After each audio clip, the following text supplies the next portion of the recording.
Hey, you guys. I was just writing my thoughts out before I went to bed, and something just came to me that I need to share with you. You know how we want people to love us, and we search for this love so much. And when the person finds us, or we finally get that relationship that we desire, we want them to treat us with respect. We want them to love us the way that we desire to be loved. Spending time with us the way we want to spend time.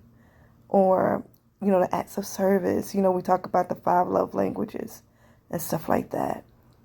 Acts of service, quality time, physical touch. And the other 2 I can't think of right now. But we desire to be loved. And when someone doesn't do that, right, people can say, I'm sorry. I made a mistake.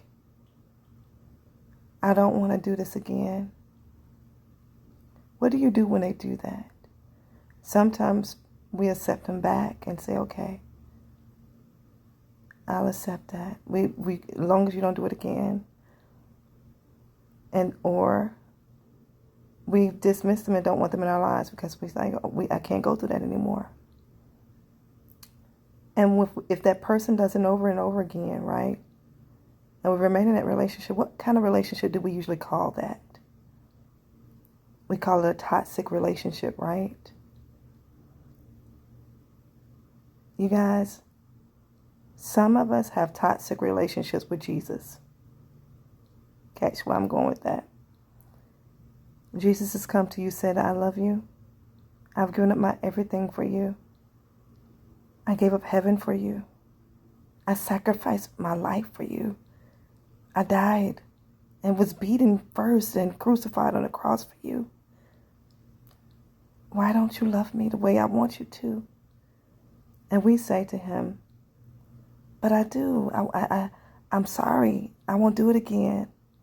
But then we go and do it again. The same thing that put Jesus on the cross, we try to excuse.